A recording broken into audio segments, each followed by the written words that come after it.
Welcome back to another episode of Comes a Time. That's O'Teal. And that's Mike. We This had a is a nice, good one. yeah, we had fun. This was, I'm glad that we got to have this Dr. Will Sue is joining us today on the podcast. Currently, he's a Los Angeles based psychiatrist, psychotherapist, psychedelic integration practitioner. Incredible backstory. And I met him in New York, and he was on an old episode of my old podcast, and we were talking about, microdosing and psychedelics and stuff like that. But this one took a very important and interesting turn. Yeah. And his story, like to come, he raised Jehovah's Witness and then he got more degrees, like, God, from Harvard and where did he say, Cambridge Yeah. and just everywhere. He just got so many degrees and he was so straight laced and had never tried psychedelics in all of that time. And the whole story about how he came to that was amazing in itself. So you should really check that out, Hmm. fans out there. But also, I thought it was really cool when you asked him, like, how many, what percentage of your patients actually end up doing psychedelics with you? And he was like, probably only about 10%. Isn't that wild? Yeah. That's really cool, man. It's His, really about the work. yeah, that's the thing I think is really neat about him is that, like, he is helping people deal with the stuff that he dealt with, where it was like you're constantly chasing happiness, you're chasing contentment, you're chasing the connection, and he kept not feeling it. And then he's like, either they're right or I'm right. And that's so we all hit those points where it's like, do I look back? Do I go forward? You run right towards that fear. And this lined up perfectly with, a lot of the stuff we've been talking about lately. So I'm really happy that he was able to join us, and I'm glad you're able to check it out, folks.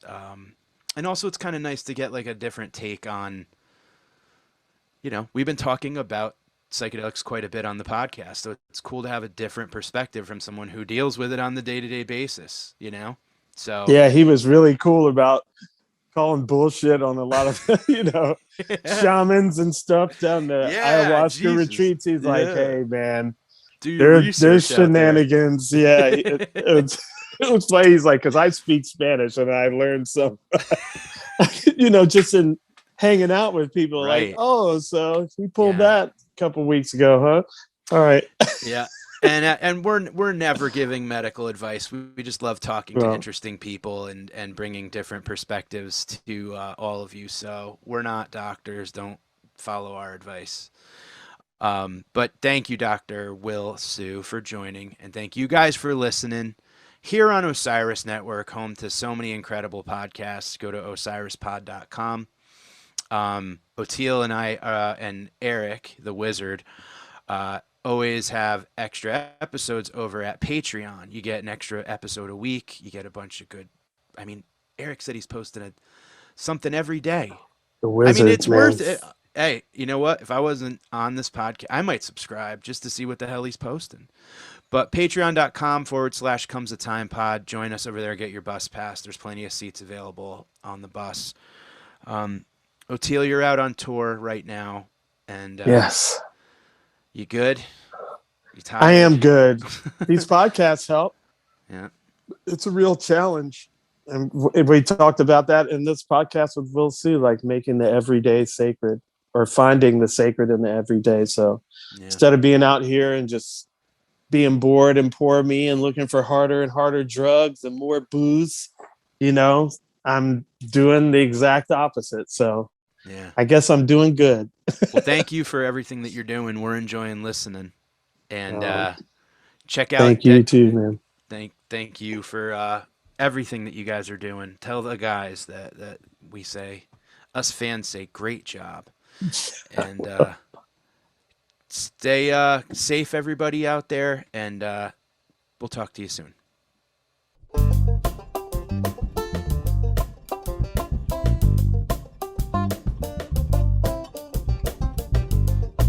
Yeah, we had the chance. I think I had seen you on maybe a post. It was a social media thing. I think I had found you because I was looking for Oh, information about that's right. therapy in the New York area, Uh-huh. and found you. And then I was like, hey. you should come on our podcast. And you came to the studio and we chatted. And then before we had the chance to work together, you went and moved out west like a real jerk. But no, how is it out there? Are you happy? Are you settled?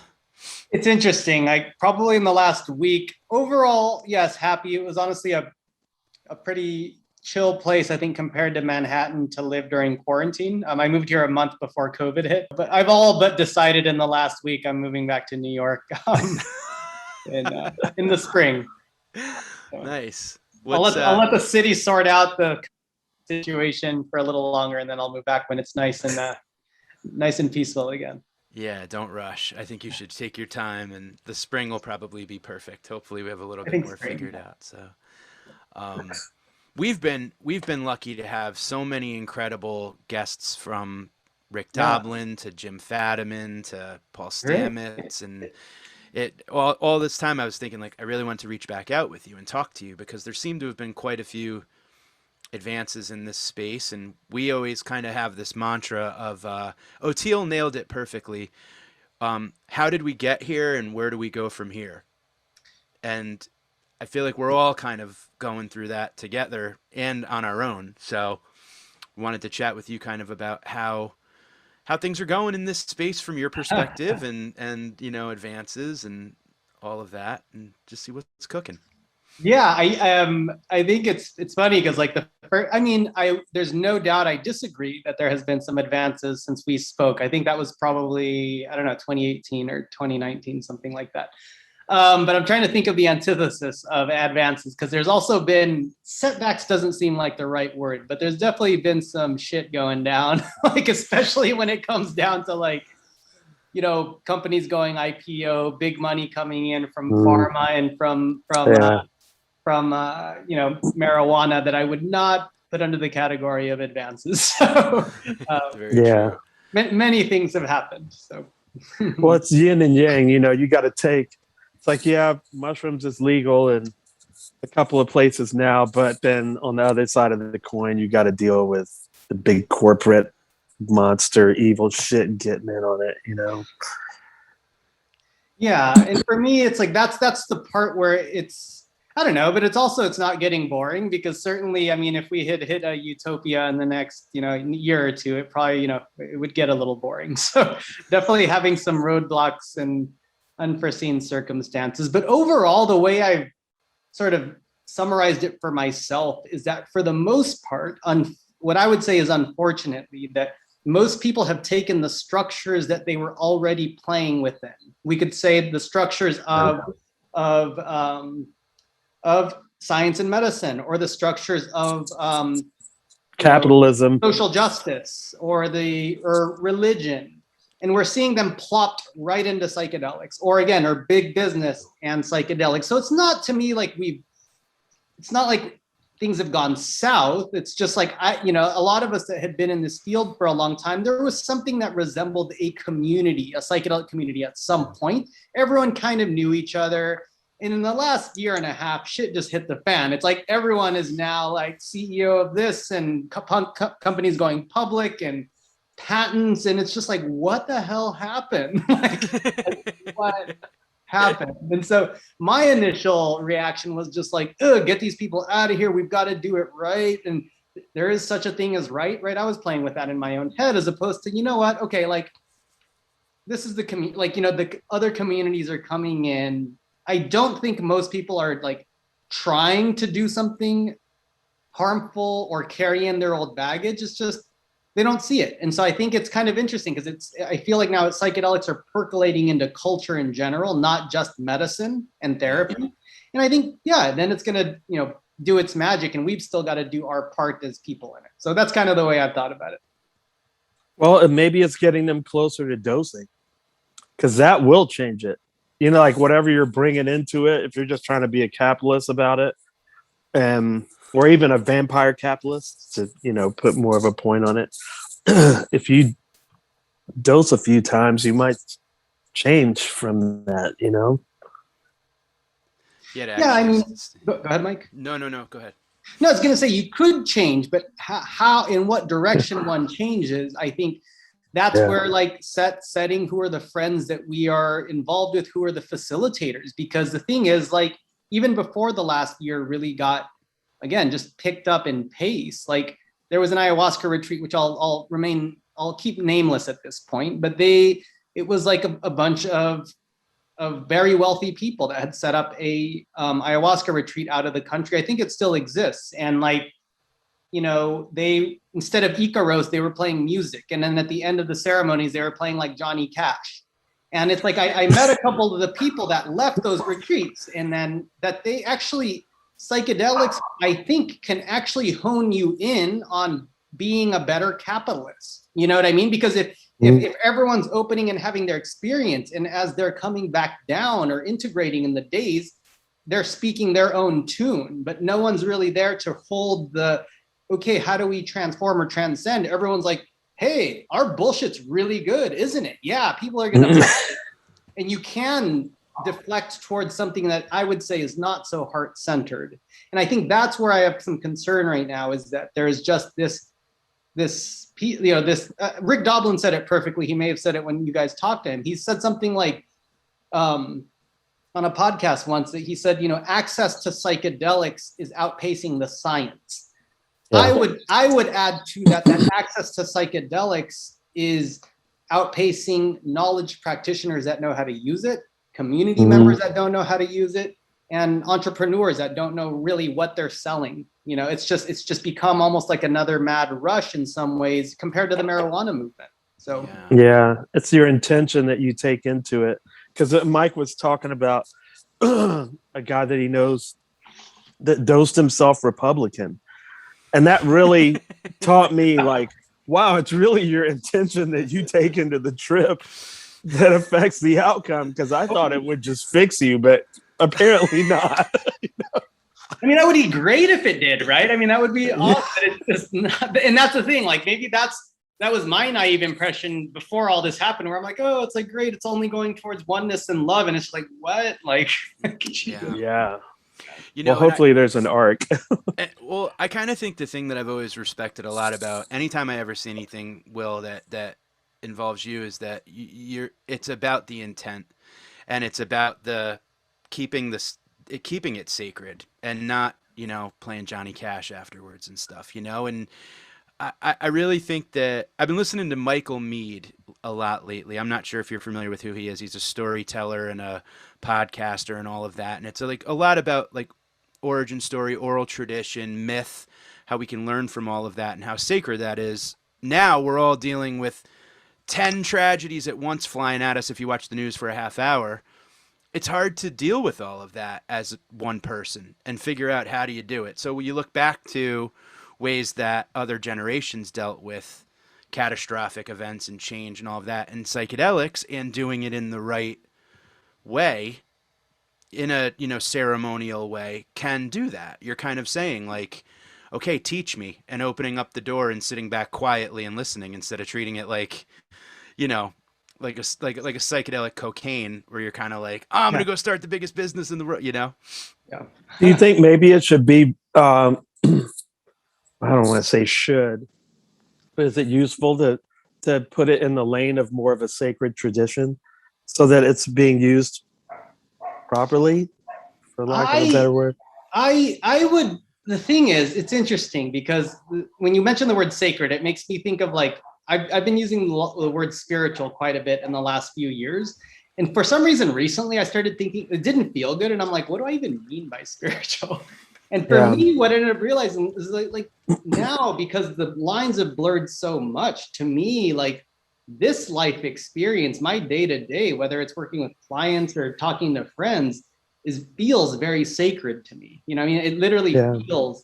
And so to me, like one thing about saying, oh, it's a sacred ceremony, or it's a, you know, oh, we're going to follow only the indigenous. There's something that feels like it's like, oh, it's that.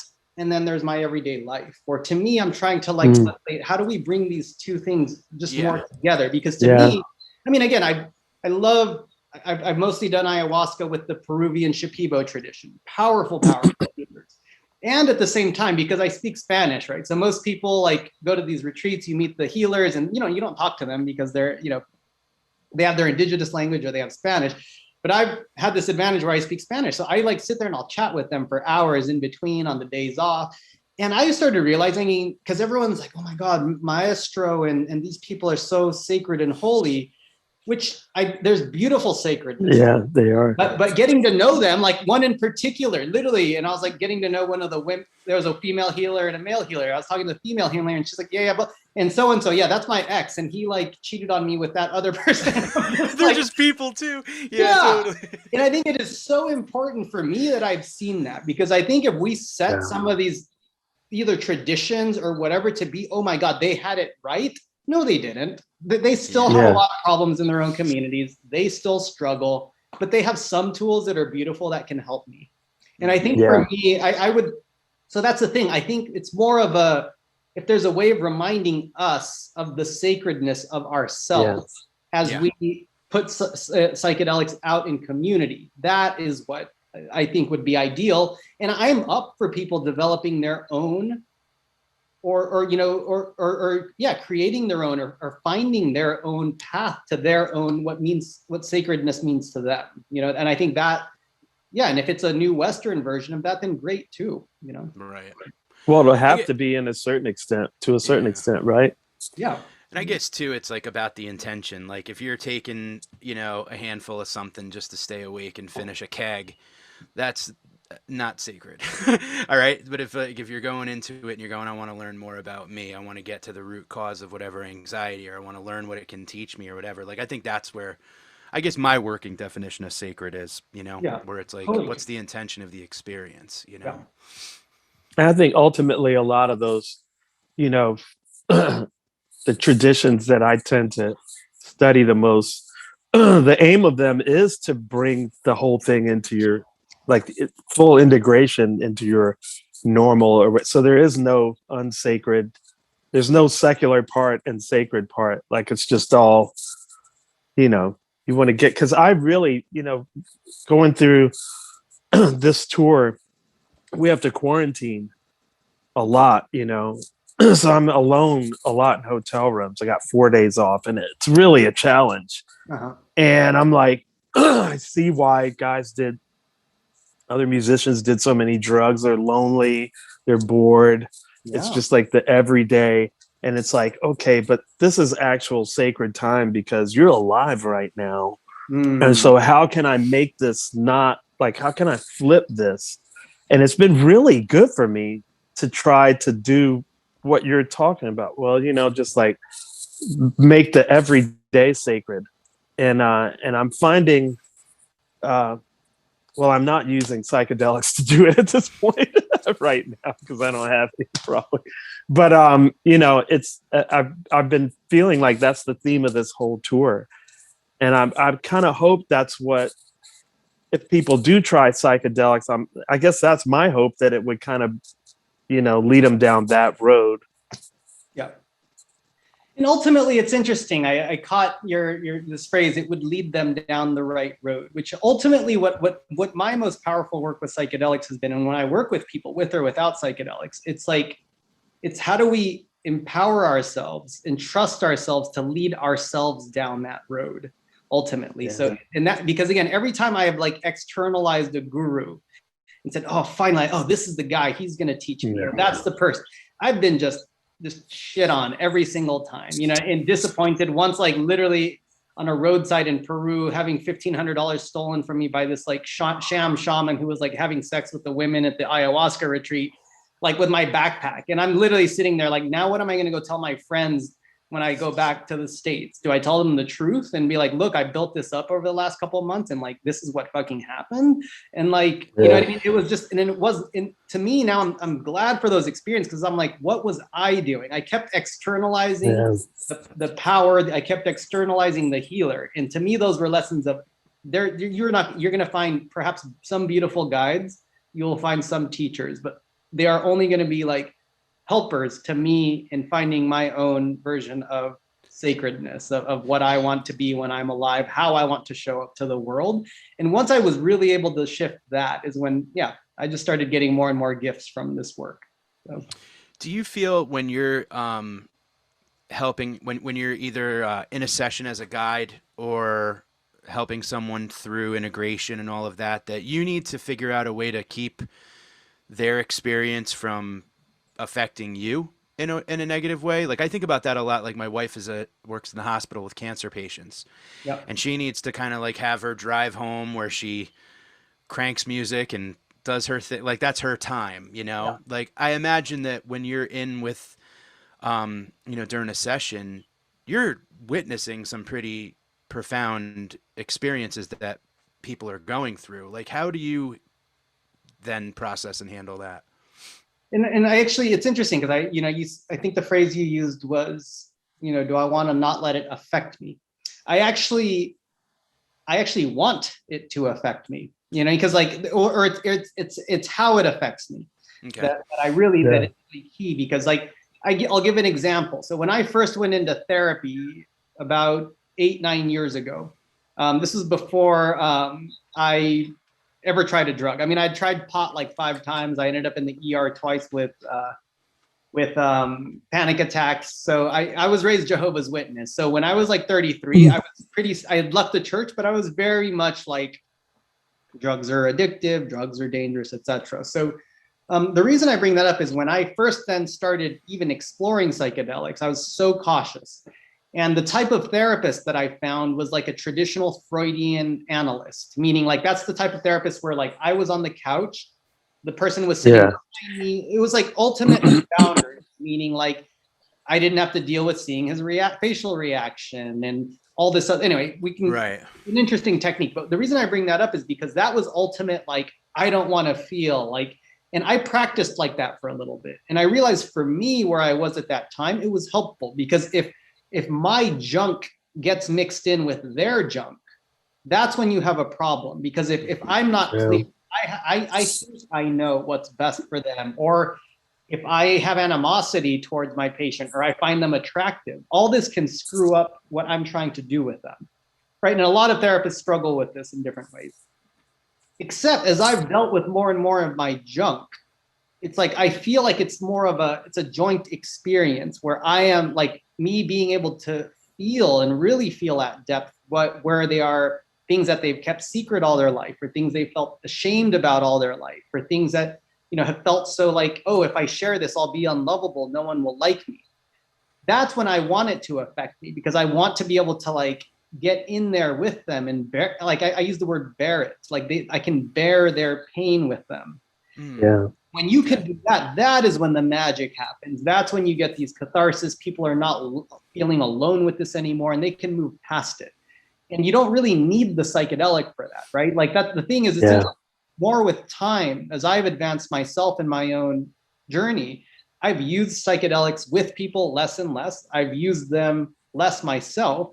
And I've had more transformation in the room with just sober people who are getting over things that they're like, I've been struggling for this for like 10 or 20 years. And it's just like drops like that, because it's really just how can you become as like unfiltered, meaning in like a not programmed like by society, Right. unfiltered way, and just be human with someone else. And that is the magic. And the thing is, when we're talking about ayahuasca retreats that are just created by some people, entrepreneurs that are not centered in themselves, like you can only take someone down the path as far as you've gone, right? And so it's like that is where that's what it's going to take time for society to work with and realize eventually. And I think there's no way of rushing that, you know what I mean? And it's just that's going to be the unfolding that happens over the next, I don't know. It's interesting. Rick, I think on a podcast last week was like, he's like, I hope by 2050 society has learned how to use these. And I loved hearing that. Yeah. Even from the man who brought it to where it is right now, he's acknowledging it's not there, and it's going to be a while. So that's and maybe by 2100, no one will even need it anymore. Because what I hear you saying, that it's been coming up recently in Mike and I's conversations and podcasts. It's just the connection is like the highest thing. So once you want to be connected to your patients, and when you have that connection, then the magic happens because the magic is in the connection. So maybe the psychedelics is just one of many tools that Yes, help us be less afraid to connect and be precisely. honest and confess and blah blah blah, you know. Right. Yeah, that is exactly what it is. They're just a tool. I have this saying where I say psychedelics are neither sufficient nor necessary for healing. But Yeah. combined with this connection in therapy, it's the most powerful tool we have. But again, going back to the business folks, or again, that example I was giving, you could give all the psychedelics you want in that situation, and you're not going to be able to find the authentic connection. Right. It's so crazy because, you know, the way I look at psychedelics and the way I went into it the first time, which I'm now looking back, even at 17 years old, you know, someone had given me a book, Journey to Ixtlan, you Oh, know, I'm so, but reading that, that. Look at on my desk right now. wow, I had just, Wow. that's great. No Right shit. when I took my first trips. And so that was the intention going into it, like It's this. a good book. It is everyone's got to read it. Yeah, Sorry for interrupting. it taught me to lucid dream. It taught me to do all these things, Totally. and it changed my life. And now I play with the Grateful Dead. I mean, but it's all about the intention because the irony to me is that the coolest thing about psychedelics is that it can take all this brainwashing and program Yeah. and just get an eraser on the chalkboard or just scribble over all of it or throw paint at all of it. Yeah. But on the other side of the coin, it could do this exact opposite, just like amplify your brainwashing. Yeah. Or whatever, you know. I mean, I don't want Yeah. to paint it all bad because capitalism doesn't have to be bad. It just, this, you know, I guess it's all about your intention, I guess, you know. Well, and like what you said about the connection is the biggest thing. It's so funny that you mentioned, Will, what you did about the way that when you're able to connect with your patient, we'll call it at that point, how important that is. On the other side of that coin, there's nothing worse than not getting that connection when you're asking for help. Because what a lot of people don't realize is that, like, I have a friend who I was just talking to where he works in entertainment. It took him a long time to finally take the leap of faith and call a therapist. Admits to the therapist he works in entertainment. Now all the guy wants to do is talk about entertainment. Yeah. So now his focus is more on like him as a like, hey, you're in the business and blah blah blah. And it's like, can I trust you? Like I'm spilling my, you know, and there's no connection, but also now there's a lack of trust in the process. Yeah. And this is the part where it's like a therapist, it's real, that onus is really on the therapist to like, because we have what I don't know, I feel like there's this window that we have with people, with whether or not it's in therapy, that in order to evolve, help someone evolve or evolve together, we have to have enough commonality and enough difference. Because if we only have everything in common, we're just preaching to the choir. We're not going anywhere. Yeah. If it's only different, it's like front lines, BLM with police officers. We're just and so if you get this sweet spot where there's enough of both, then there's opportunity for understanding and evolution. And I lost my train of thought a little bit here. No, I was just thinking, boy, what a great thing for our society because we really do all have that in common, you know? Yeah. And so the thing is, we were talking about this person who, again, issues with boundaries. Like people get excited. Oh my God, like it's this famous person. And honestly, I'll say that, you know, I've been, since last year, I was on this Netflix show, The Goop Lab, which is Gwyneth Paltrow's company. And I moved to LA. And so I've gotten a lot more public figures that I see as my clients. And some of them were like childhood, literally, I was like, oh my God, these people are, and what's really important is I have kept my own psychotherapy, and I have my own therapist, and B, I have two psychotherapy teachers, meaning senior teachers. Mm. I go in every week, you know, especially when this was happening, saying like, okay, so-and-so is coming up. I'm having the fantasy of this. Like one of the people is going on tour, like literally, and I'm like a childhood, like, again, person somebody used to follow, and I'm like, the person might ask me to like, if I want a ticket, and if people see themselves, you will get wrapped into that. You know what I mean? Luckily, I've had really good teachers who like, like have guided me through this, because if not, that's when my shit, as I was saying earlier, my junk gets mixed in with their junk. Right. This goes south. Or another thing also with some of these clients that I work with, again, they're used to like bending the world at their request, meaning, oh, we're going to cancel last minute. We're going to, and I have very hard boundaries. This is the way we're rolling. If we're not rolling that way, we're not this, because I have to maintain my boundary to be able to work. And so these nuances and subtleties are things that take time. Like there's no way a therapist or a healer has like works with these until you've really gone through it and sought the teaching, and so I think it's important that therapists realize where their boundaries are, and then if they can't handle someone, that they say no. Right. This is where there's issues with like sexual abuse during psychedelic ceremonies, etc. Like, why would a healer ever be like, oh my, like, a female person is feeling, lots of respect and attraction to the therapist, and all of a sudden the therapist like, yeah, I'm really hot shit, aren't I? No, like there's a lot of harm that can be done in this space. And as you said, Mike, for some people it takes a lot of effort to even say, I need help. I'm going to go out and reach out. And if we have our boundaries like violated in any of the ways we were talking about, it's a big, at worst, you inflict damage that wasn't even. Well, and especially most people that are going to reach out to a therapist and have some type of a level of trust is coming in with some traumatic thing that led them to where they're coming, whether, and a lot of it may be abandonment or mistrust or whatever. And then you go, well, this just reinforces all the shit that I went through in the first place. It's my fault. I don't need help, and it's tough. And I was telling my buddy, I'm like, don't give up. I'm like, please don't let one dum ruin it for you, I tell people, like, finding a good therapist or healer, psychedelic healer to work with, it's kind of like dating, where you have to find the right connection. So don't say yes right away. You know what I mean? You've got, if it's I just say no, especially with psychedelics, because like you're putting yourself in this position of like, vulnerability with a substance that's illegal, which is a bigger deal, because if something goes south, especially say if it's a woman and male dynamic, do you go to the police and be like, I took this illegal substance with this person, they harm you? It's like there's so many caveats around it that there is this like urgency, and there's a rush right now of wanting to use these for healing. But it's sad, because the safe places that are done in integrity are definitely lacking compared to, again, what the demand for it right now. So it's a bit of a frustrating time right now, I think, as someone seeking this. And pandemics created more demand. I mean, everybody's, when you get shut up by yourself for a year, you go, oh, I'm a lot crazier than I thought. I got some big shit to work on.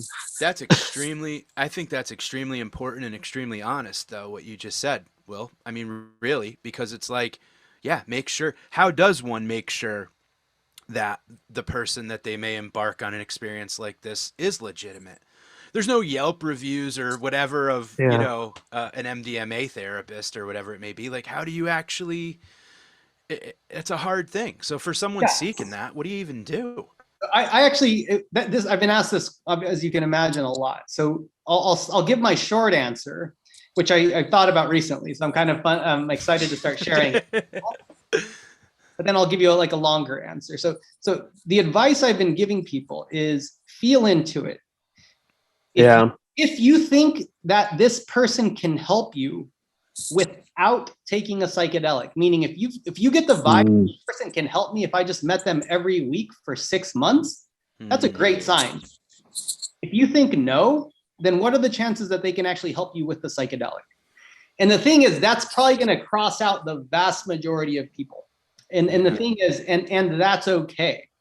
Or but I just have like a lot of, I have very high standards. I have like less than 10 people that I have full trust in this country to do this, like that I would send my mother to. That's the way, but this is my jam, But because obviously that if that's not the case, then it would be stuff like, okay, if you're a woman and you're seeing a male person, is it okay? Like, would they be okay with you, bringing a friend that stays in a different room? I would ask people also, okay, so what is something that's not gone well for you in the past with psychedelic therapy, and how have you dealt with it? If someone is like, I've never had anything difficult happen, that's probably someone who's full of shit or is too afraid to share it or something. Because even I have a lot of experience, I can tell you a bunch of things that I could have done better. So I think being comfortable asking, what have you run into trouble? What kind of trouble have you ran into? How did you deal with it? I think is another way to just really probe. And it would obviously even be like, do I feel comfortable? Does the person make me feel comfortable to even ask these questions, or are they making space to hear me and my concerns? So, but ultimately, again, can the person help me without taking anything? Yes or no? It would be kind of a place to start. You know what's very interesting, and I've been thinking about this with psychedelics lately, is that like I think my preferred way of taking psychedelics right now is alone. And I don't know if that's a weird thing. I mean, you think about that in the past, I would be like, no way in hell would I want to do it by myself. But now I think that's like alone in nature is probably kind of where I want to be. Yeah, I think that I mean, so when I started this journey, again, I was a ex-Jehovah's Witness, very conservative doctor at Harvard. I did not have long hair, no piercings, no jewelry back then. So all of my friends, I didn't have any friends in the psychedelic world. So like 90% of my psychedelic experiences, if not more, have been alone. And it was because I didn't have anyone. I think it was also sort of my journey into becoming a healer and, losing my mind many, many, many times and coming back.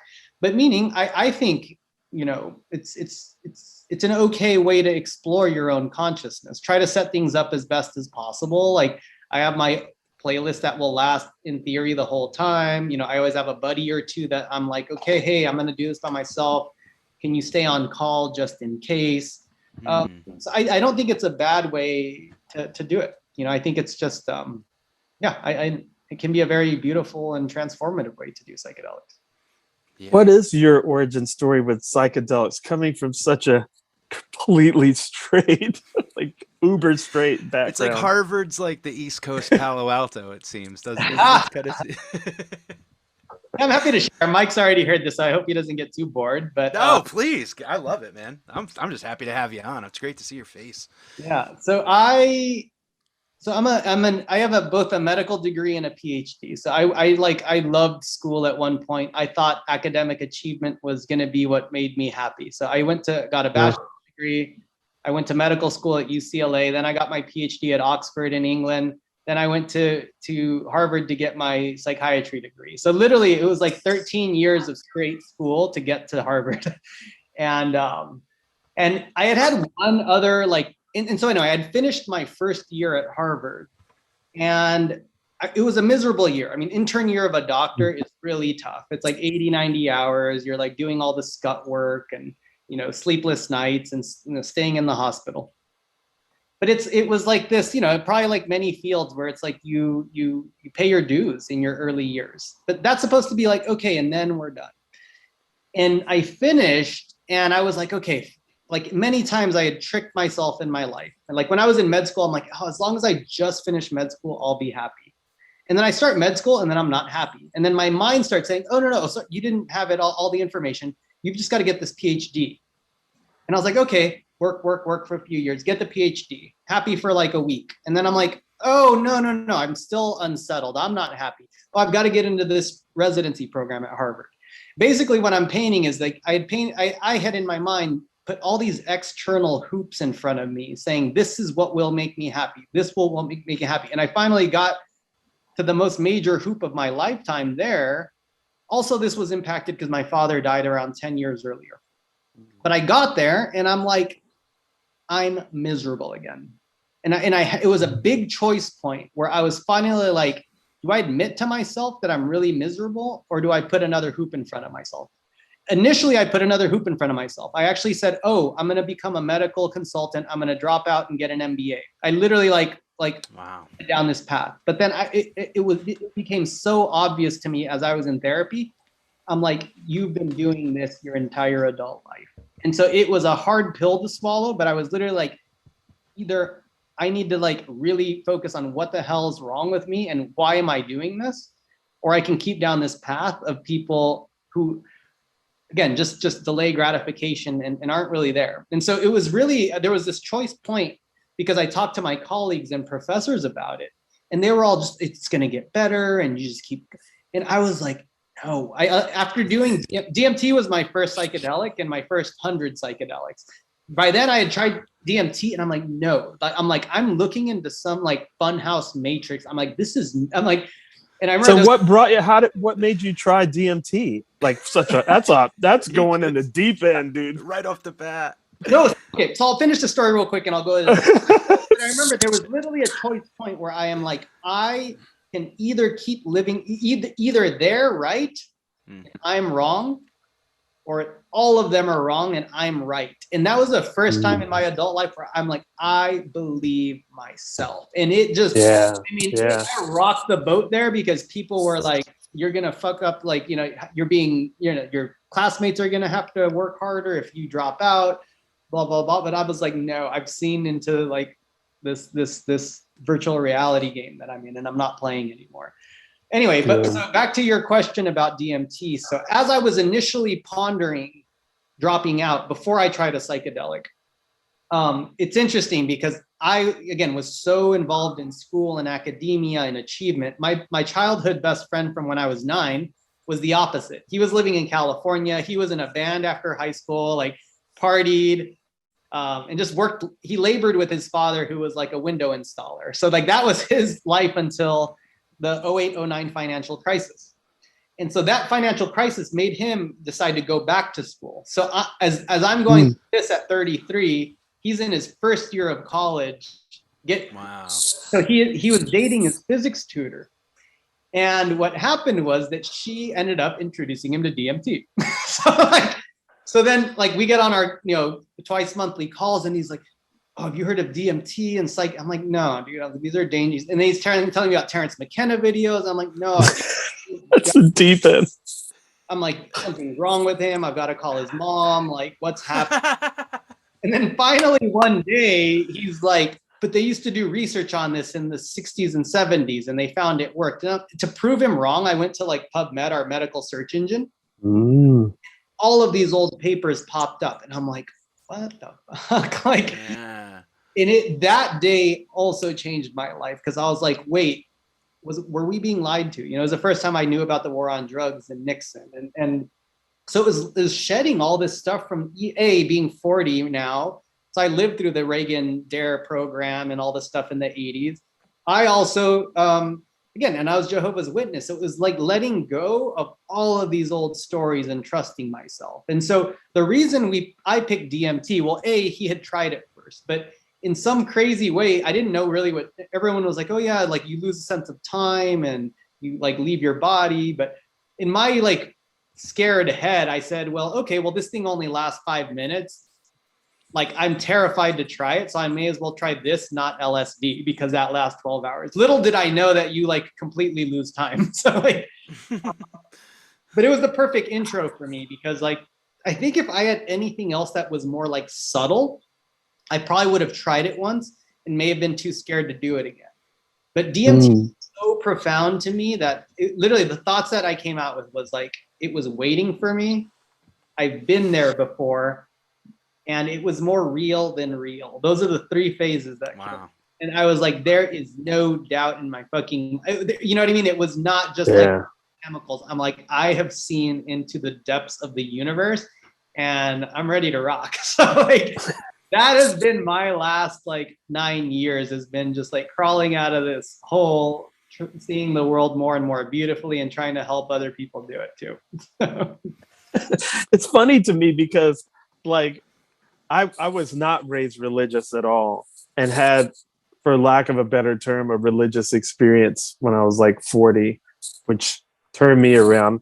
And it's just although I'm not a churchgoer, I love reading the stories. But when you read the stories and stuff, it's why would the people that believe this have a hard time with psychedelics? This is the real deal, But some of them have had psychedelic experiences we talked about with Stanley Krippner, a dream is a psychedelic experience. So we all have them, my kid being born was really a strong psychedelic. I was watching it, So it's just ironic to me, but it's cool seeing like you come from the other end, like coming out of the religion and then all the crap that they built around it, which humans just do with whatever. And then being like, oh, now I have no more doubt. you know? In some ways, like I'm actually in some ways now grateful for my upbringing, because I believed so strongly as a kid that I think I never dropped that belief in God. Like the parts that hurt me, like, you're evil or you'll go to hell for thinking about sex, or that's the part of me that like now I've dropped, or I'm dropping. Some of it I still carry with me.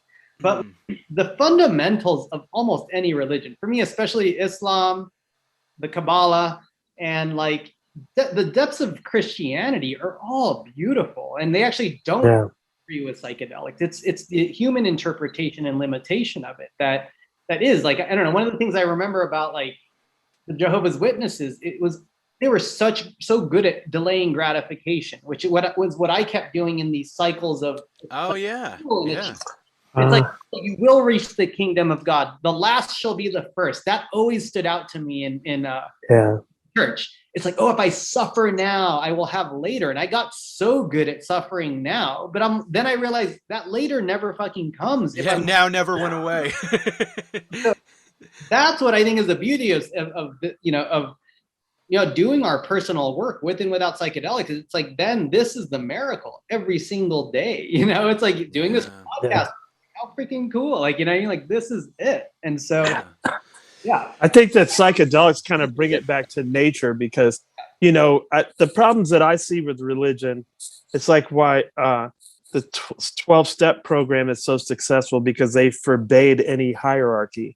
So it's a bureaucracy that we build, a structure that we build to like imprison the religion, So then now it gets out of balance. Like we're always supposed to suffer until we die. But nature tells you, no, there's like a period of suffering and actual dying. And then in spring again comes the resurrection. Like you don't delay it your whole life.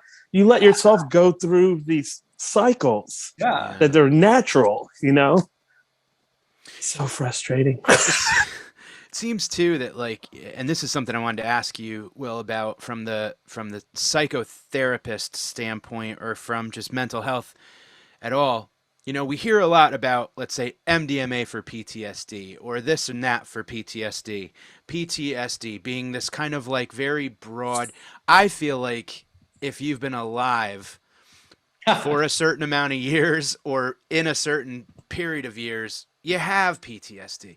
Are we all suffering from PTSD right now?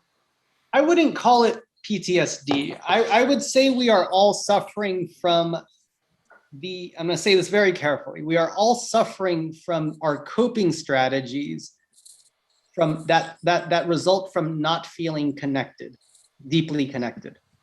And because to me, I hate the word addiction. It's such a dirty word. It's such a guilt and shaming term to refer to people that, when I simplified healing has only become simpler and simpler to me. For me, it's like, if we feel disconnected, we don't feel good.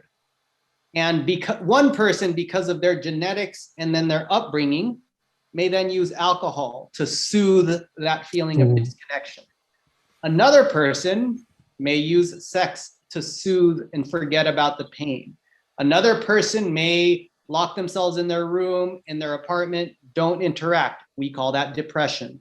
Another person may become hyper organized to use their, to just make everything just right. It uses that energy to try to soothe in the meantime, so I don't have to think about all this stuff. So the more and more I've worked on people, myself, I realized we don't have, they're like these diagnoses psychiatrists created, they're not real. They're OCD. Not like OCD and alcoholism. Oh, that's a gene that causes that. No, it doesn't. It's just the cluster of coping strategies that people use, or ways to soothe themselves. There are common ways, but what we're seeing is that's why all of a sudden, right? And actually, before I say that, there has been for a long, long time, and still is in place in academic psychiatry, of the serotonin hypothesis of depression, right? Like That's why we have serotonin SSRIs for depression, because we think, oh, it's low serotonin. Few people know at the scientific level, the serotonin hypothesis has never been shown to be true, ever, ever, ever, ever.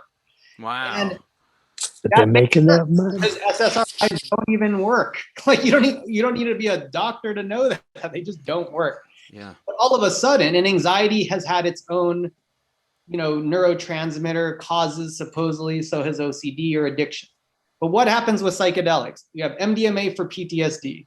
You have what are the other big studies? You have psilocybin for end of life anxiety. You have psilocybin for addiction. What I tell people is, what do you think? All of a sudden we got like the neurochemistry right? Why are we like curing everything? No, it's not. It's because we're helping people deal with their old issues, their old trauma. They feel connected and they feel better. And these other things just go away. So it's really not about like So PTSD is a cluster of coping strategies because of, again, what someone experienced. So that's why I push back a little bit. No, not that's PTSD. We are all suffering for the most part. Rick Doblin's one person. I'm like, I don't know if he seems very well adjusted. But most of us are. He was grew up with a wolf, so I guess he feels. No, but the rest of us are struggling with some form of disconnection. Yeah. So that's the way yes, I love that. Disconnection is, and in fact, that feels more hopeful, because you find that people who love crutches go, oh, I'm OCD, or I'm ADD, or I'm this, or I'm that, and it's almost like they wear it as kind of like a fun badge or whatever. And it's like, instead of working on yourself, you go, oh, I'm just depressed, or I'm anxious. Where I like that it's like some things, if you're vacuuming and you go too far and the vacuum gets unplugged from the wall, you go back and find, all right, well, the connection came apart, and that's where you go plug it back in, and then everything turns back on.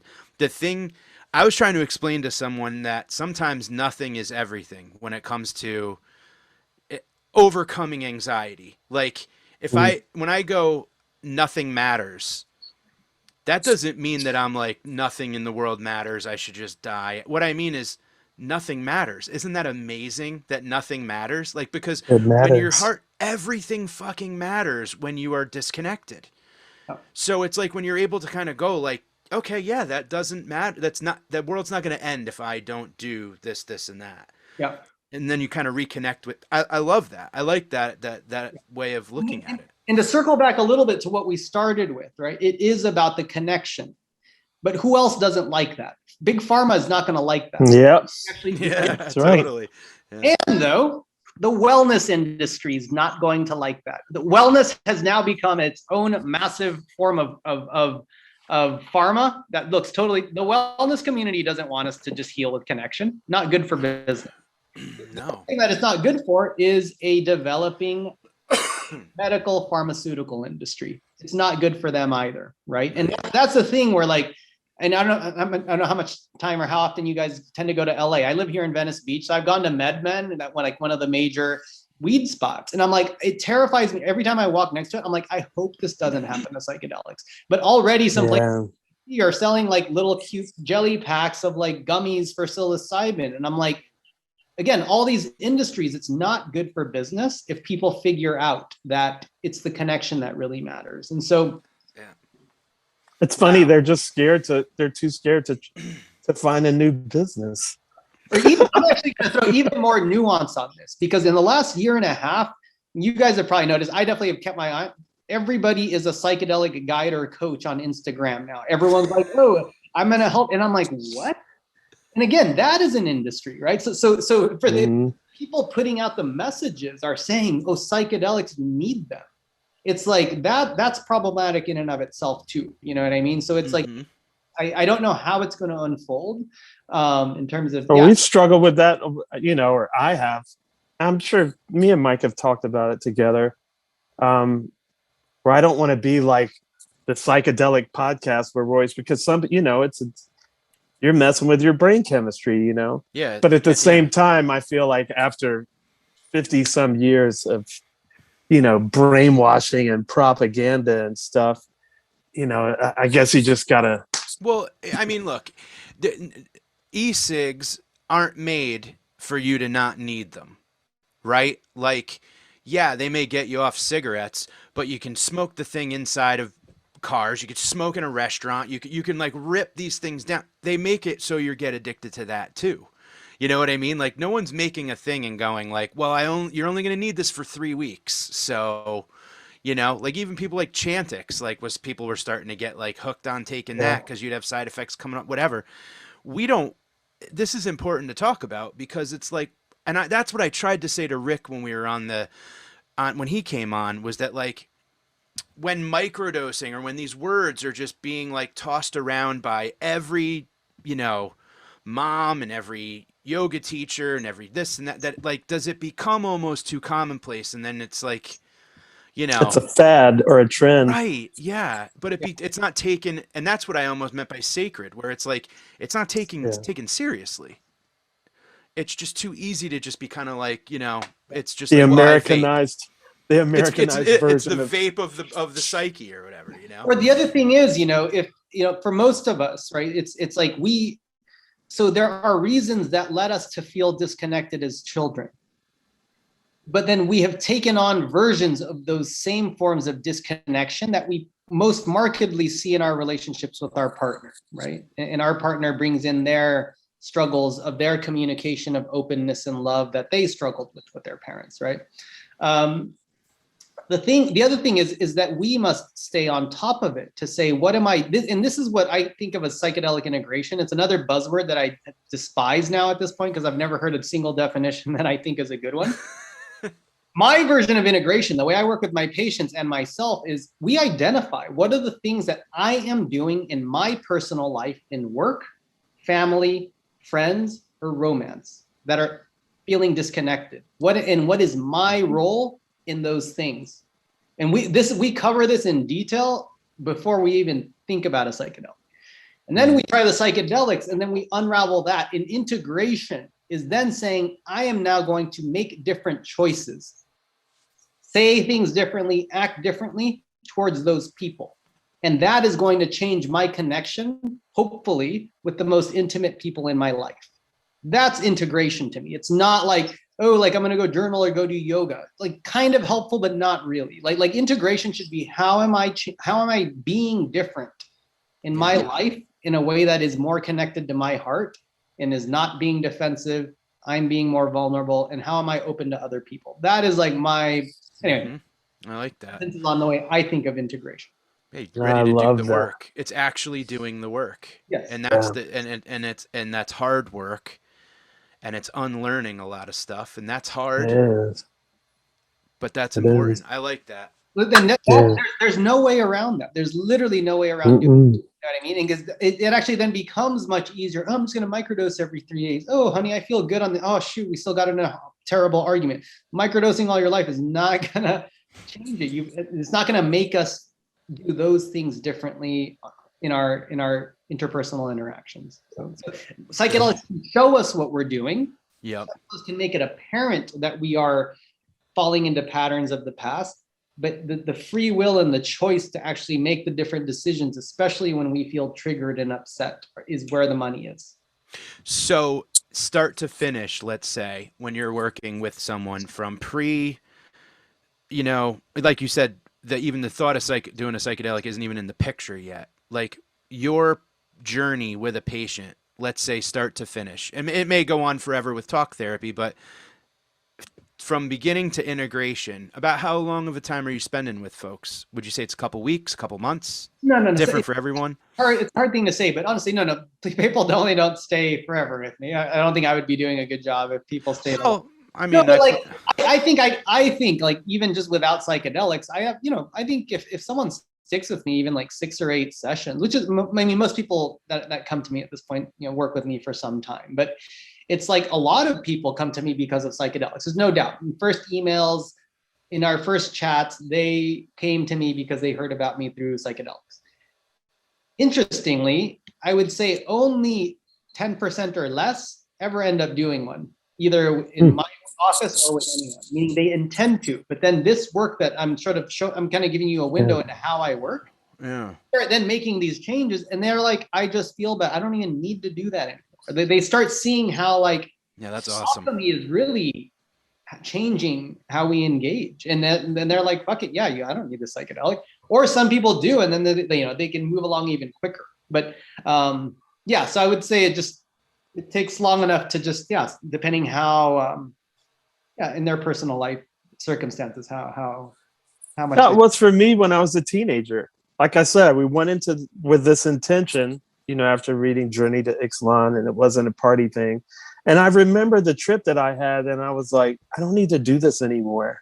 Yeah. Like now we're just doing it for fun. Like I discovered what I needed to discover. I found what I needed, what I was looking for. And now I just need to go do it. Yeah. And then I just went out into the world, and I ended up here with you. So I guess I was right. Or maybe the psychedelics were right. So Carlos Castaneda, who is the author of the Teachings of Don Juan series, and Don Juan is like I don't know, we probably don't have enough time to get into it here, but it's worth looking into. And interestingly, it's one of those like foundational, I would call it one of the classics to get into psychedelics. Almost nobody has read them. Like the person who recommended it to me was actually Rick Doblin. And like, I share it with so many people, and people are like, who's Carlos Castaneda? Who's Don Juan? It is one of the most mind-blowing, if not the most mind-blowing set of books I have ever read. So like, really, definitely check it out. They are you should, powerful. I'm so fortunate. I guess I'm realizing it even more now, how fortunate I was to have been turned on to that book at that exact time. And everyone mentions the Teachings of Don Juan, which is the first one. You're the only person that has ever even mouth the name of that book. That's why I'm kind of in shock. I mean, that's just God at work, because I was 17. I never heard of, I didn't know, have the slightest idea what ayahuasca was. I had never heard the word. I didn't know anything about LSD or mushrooms or any of it. So I'm very grateful that it happened. Well, it's always so awesome to see you, and I'm excited to hear that you're coming back to the East Coast, and let's non-psychedelically hang out. You know what I really like about this, man, is that like this is important to have this talk, because we have had quite a few psychedelic. We tend to get into like a rhythm with the podcast where it's like we get like a high tide of the same topic coming in. And UFOs. we had UFO month. We've been on psychedelic the trip here, but it's important to talk about how it's like, this isn't a cure-all. Microdosing and going and doing everything isn't the greatest idea, and whatever, and just keep it's about other things, and it's not a stopgap for all of life's problems. There's a lot of hard work that goes into it, and I appreciate your honesty and the fact that you care so much. Yeah, thank you. It's always good to be on, and I mean, that's the only way I know how to do it. I'm just Well, bless you, man. Thank you for coming on the podcast. And tell everybody where they could find you if you'd like for them to find you, or if you don't want to be found. I'm doing a little. I mean, I'm on Instagram, just WillSuMD, and then there's my clinical website, but that's going to get a whole revamp in the next few months. But that's just for like patient work, and I'm not unfortunately not taking new clients at this time. So it's just Instagram at this time. Awesome. Thank you, Will. Be safe, and thank you for all the hard work, and we'll talk soon. All right. Peace. Bye-bye. Peace, man.